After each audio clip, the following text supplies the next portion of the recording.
Hey everyone, welcome to today's live. We are tackling the topic that directly impacts the sanity of the entire household, and that is ADHD and the sleep battle. Now, if you are raising a child with ADHD who has sleep issues, then you know this story all too well. If you don't have a kid with sleep issues, I am super jealous and call yourself lucky because when my first one came out, that kid did not sleep. And I actually had a season pass to the zoo near our house because every day from 3 to 5, I would have to take my kid to the zoo and just walk around because all the other moms and their babies were taking a 2 hour nap. And so I just had to get through those 2 hours until I could go home and make dinner and put them to bed. So if you have one of those kids, you know what I'm talking about. My second was a sleeper, so I've been on both ends, and I'll tell you, a sleeper is way better. But anyways, these kids are always seem to be tired, they're, exhausted, but the second that you say it's bedtime or they're actually in their bed, it's like bang, this light bulb switches on and they suddenly have this like burst of energy and their thoughts are racing and they're asking for, one more glass of water or one more story. And you're watching the night tick by. It's 10, it's 11, it's midnight. If you have one like my kid, they were coming out like every 5 seconds with some kind of thing, or they would wake me up at 3 in the morning to ask me, like, what my favorite pasta was, and so, I tried everything, and it was just insane, and they also had the thing where once they woke up, they were up, so if they woke up at 3, they were up to for the rest of the day. My youngest just did this morning. I walked down 5 AM, they're sitting at the table, all smiles, and I said, "How long you been up?" And they said, "I woke up at 3 and I couldn't get back to sleep." So, there you have it. So, I'm expecting some crankiness by mid-afternoon. But anyways, these kids are also the ones that may not be able to be woken up in the morning. Like, trying to get them out of bed, they are so irritable and combative and exhausted, and all around, sleep is important. We all know that. But when you have an ADHD brain, it is really hard to sleep sometimes, and it's even more important to be able to get quality sleep because when you don't get sleep, the frontal cortex here, which holds all your executive functioning skills, so you know that you've had a day, you're exhausted, you just are foggy, you don't think right, you can't pay attention. So this is incredibly important for our kids to be able to get a good, refreshing sleep. Now, I want to talk a little bit about the biology of it so you guys can kind of understand that it's not a complete behavioral issue. It's a biology issue. That's something that they really don't have a lot of control over. So, um, this is Ted the head, okay, and this is the frontal lobe where all your executive functioning skills are.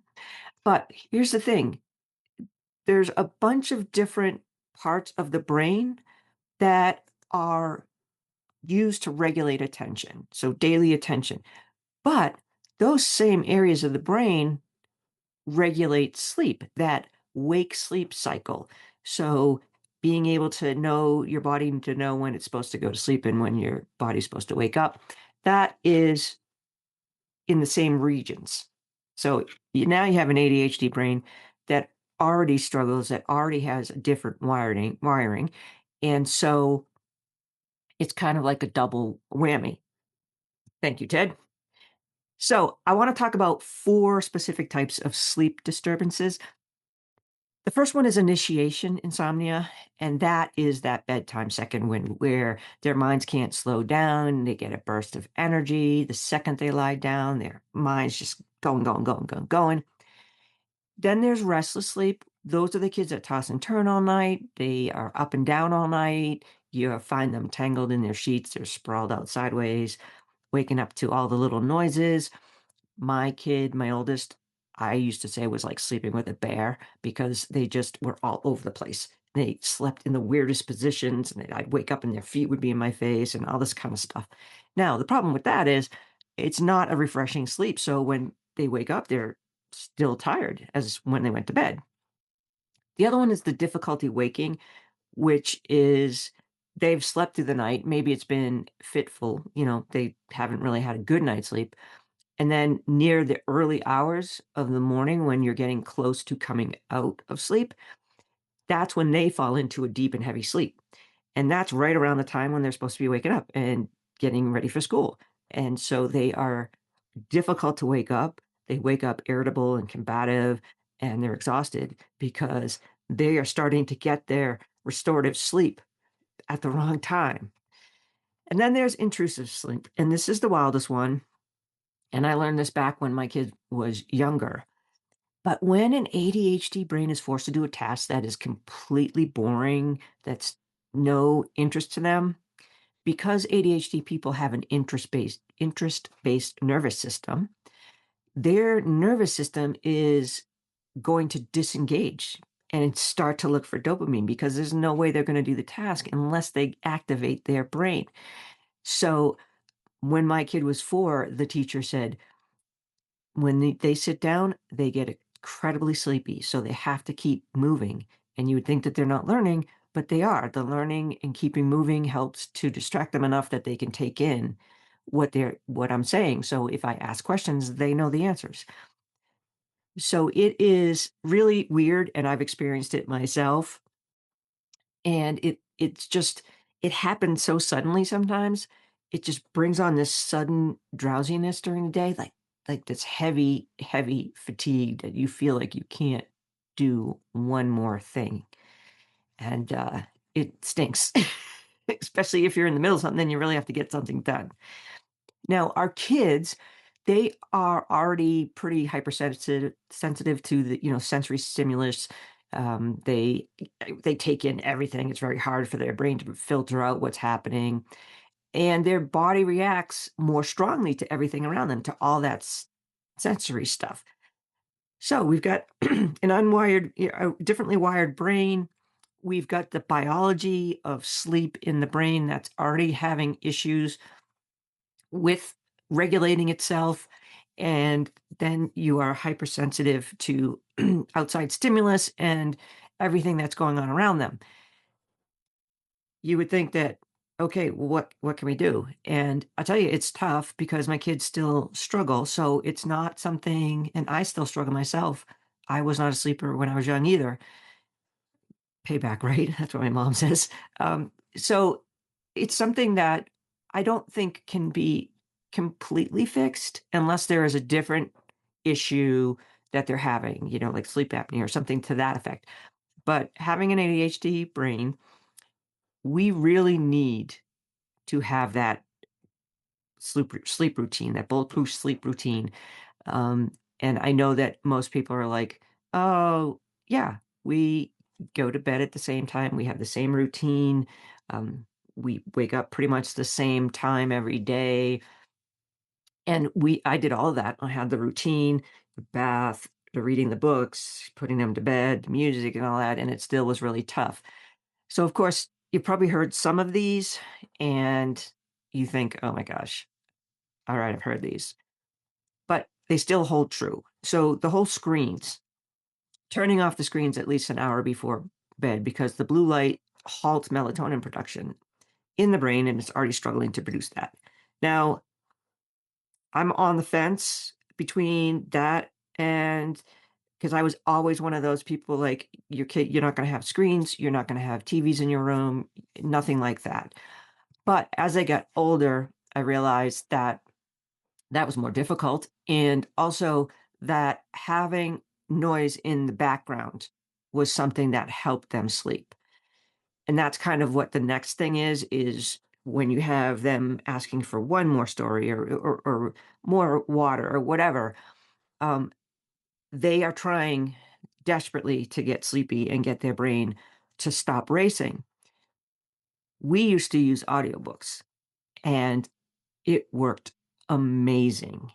So both my kids would pick out stuff from the library and we would just play those and they would start listening to the story and their mind would focus on the words and the story and that let the brain relax and then they would fall asleep.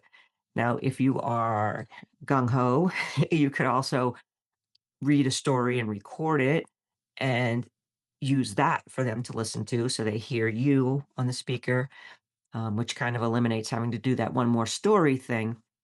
But as my kid got older, they didn't like the audiobooks anymore.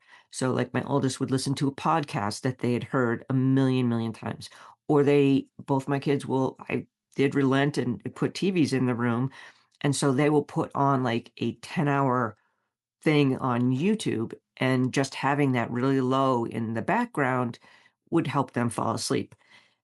Now, as I got older, find that having something in the background really does help me, whether it's a fan. I like to listen to music and the words. My husband does not. So the compromise is I've found a bunch of instrumentals of songs that I know, and I put that on, and I try to figure out what the song is and sing the song in my head, and I go to sleep like that. So that is another great thing if you have not tried that. Obviously, moving more, making it might be hard in the morning, but trying to help them get a little exercise, even if it's just, running around the house a couple times, doing some jumping jacks or whatever, because that can help regulate their circadian rhythm so that their brain does start to understand that this is wake time, this is when it's sleep time, and they can start to um, get that pattern regulated again, because that's kind of what's off. Instead of kind of trying to wear them out before bed. Now, that said, my kids, we always had a 4 o'clock dance party. We did something. And I actually just saw a video the other day of a mom's routine for her son before bed. And he would go out and he'd play, throw baseballs, and then he would ride his bike around or whatever. So it does depend on the kid. He needed activity before the bed, and then he could sleep. Some kids get ramped up if they have that. We call it getting the wiggles out. I've talked to many parents who have asked about this, and I told them about the 4 o'clock dance party. And obviously, 4 o'clock dance party does not work when you have tweens or teens. But you can do other things. You can take a nice walk after dinner, or, just kind of swing in the backyard, whatever your kid might be interested in. But helping your kid to start learning how to regulate that cycle. And then if all else fails, like it did for us, then you can keep a sleep diary. So you will probably, just take some notes. I would say for about 2 weeks. So what I did was I noted down like when they were going to bed, what time they actually fell asleep, how they slept that night, when they woke up, how many times they woke up during the night, how did they wake up, like what was their mood, and I took this all to our pediatrician. So I had a clear log of what was going on rather than just saying, my kid won't sleep. Now, my pediatrician was my pediatrician since my first was born. So they knew my kid anyway. So it didn't take much convincing to let them know that, yes, my kid did not sleep. Um, so my oldest is on what's called Remeron, which is the brand name, mirtazapine, and it's a small dose. It's an anti-anxiety, but when taken in a small dose, it does help them with their nighttime anxiety, and it's almost like an antihistamine. Will kind of like help them slow down. Kind of the same like people use melatonin. We use that not daily.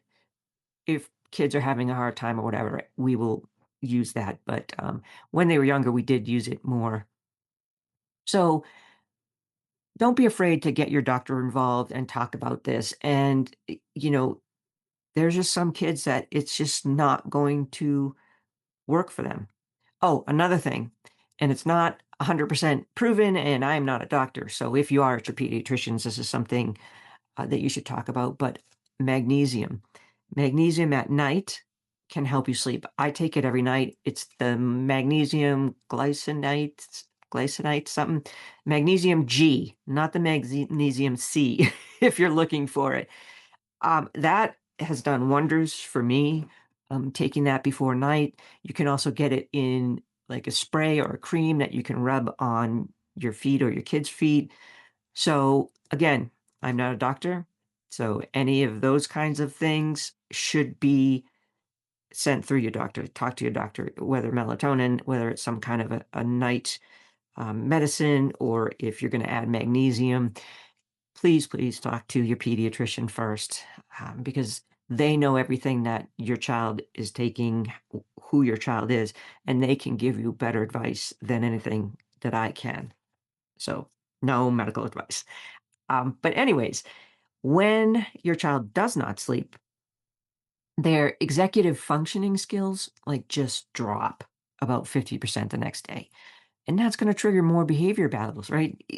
It's an endless loop. Your kid doesn't sleep well. They wake up. They're hungry. They're hungry. They are usually hungry, cranky, combative. Then they have trouble falling asleep again, or maybe they take a nap in the day and that screws up their sleep.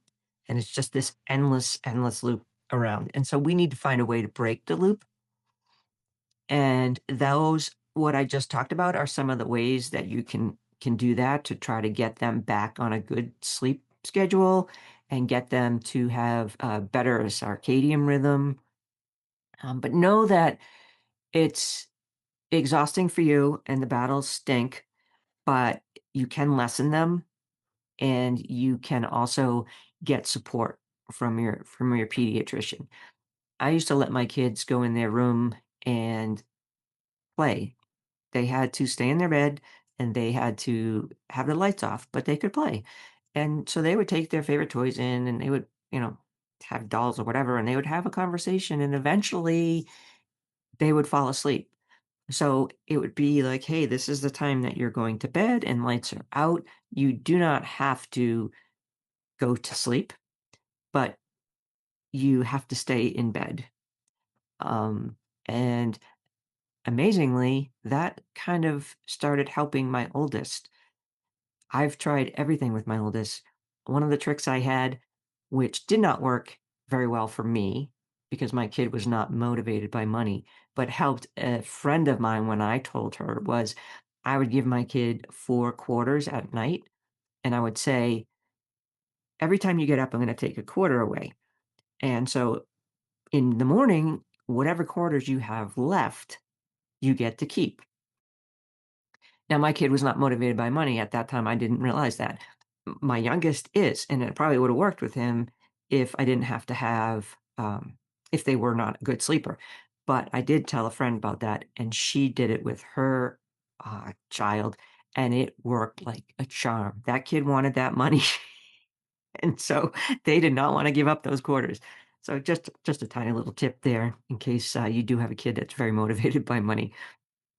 So what do? We're breaking the loops, and I talk a lot about this, how we can set up systems, how we can help our kids with sleep in the ADHD roadmap the program I have for parents.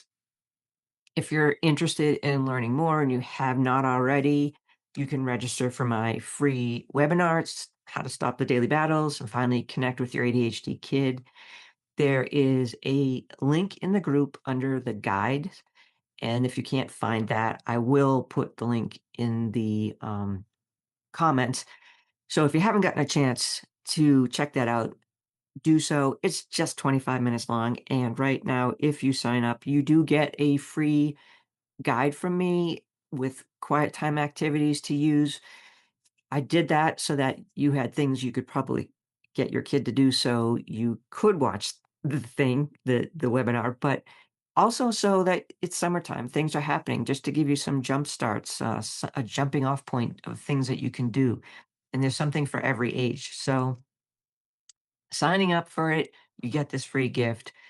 It's a short um, webinar. I go over the 3 mistakes that most parents make, what most moms struggle with, and then I talk about the roadmap and how I have put together a framework that I use to help my family. That's how I got to where I am. So, if you're interested in that, go save your seat today, register, try some of these routines I mentioned earlier.